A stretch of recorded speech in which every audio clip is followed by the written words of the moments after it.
Well, Brazilian football and Real Madrid forward Vinicius Jr. is making a lot of the front pages today. It comes after he was the victim of racial taunts during a match on Sunday, and that has, of course, sparked anger back in Brazil as well. Our press reviewer, Diptyque Laurent, is here to take us through the reactions. Well, Aaron, lots of striking front pages today. Let's show you Mundo Deportivo, the Spanish sports paper, on its front page, which says, "Enough is enough. That's enough." This obviously coming after Vinicius Jr. was the victim of those racial taunts on Sunday during a La Liga match. Real Madrid has now filed a complaint, and an investigation is open for alleged hate crimes in Valencia.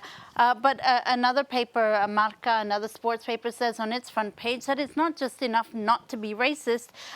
We must also be anti-racist, the paper says in a very sober front page today here in a black and white, with a black and white background, calling Sunday's racism a shameful episode that is just one of many racist episodes affecting many players, many football players. The paper also calling for serious and punitive measures against the perpetrators. You'll find similar outrage also from the Brazilian press today. This is from this is from a local paper based in the capital, Brasilia, which presents Vinicius as a sort of black militant figure, applauding the fact that at 22, the young player has attained a new dimension by personally implicating himself in the fight against racism and really in the process mobilizing the whole world against this crime, the paper says. Another local paper in Brazil, meanwhile, looking more at the diplomatic ramifications of these racist events. President Lula personally condemned the racial abuse against Vinicius Jr., saying, I quote, "They called him a monkey, and it's just not acceptable in the 21st century to have such strong racial prejudice across so many football stadiums." It's perhaps worth mentioning to viewers then that Spanish police have also now just detained 4 people in connection to the mannequin that was supposed to be Vinicius hanged on a bridge.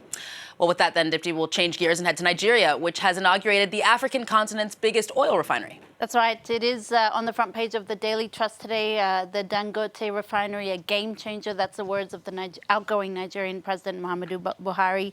The website, The Conversation, explains that this refinery is Africa's largest refinery, producing 650,000 barrels a day. It's also really being hailed as sort of an African project for African people, and hoping it will address Nigeria's energetic needs in the sense that it currently has to import 80% of refined petroleum products.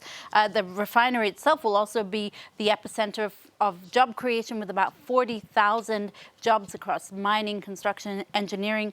But this website, The Conversation, says there is also the obvious downside to this project, that Nigeria will be inevitably aggravating its carbon footprint. This coming just 2 years after President Buhari committed to reducing to net zero emissions by 2060. Aaron.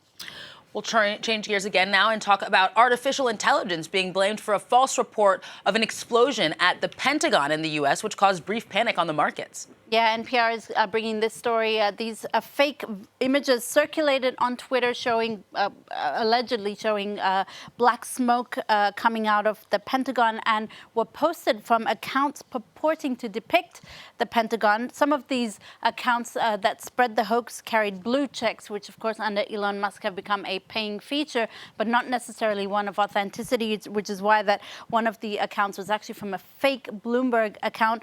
Other Twitter users showed similar images from the White House.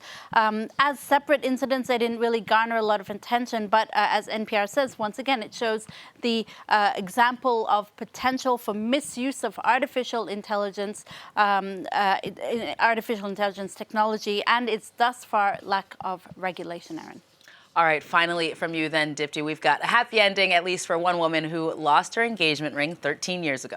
Well, it is, anyone's nightmare, really, accidentally flushing your engagement ring, a precious ring down the toilet. This is exactly what happened to this Minnesota woman 13 years ago. It was a diamond ring that had been gifted to her by her husband for their 33rd wedding anniversary, and she had accidentally flushed it down the toilet. Their valiant attempts to retrieve the ring failed, and her husband runs a drain cleaning business, so he knows a thing or two about retrieving lost articles from sewers.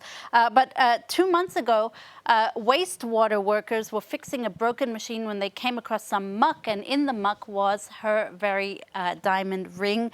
They put out a call for the seeking its owner on social media.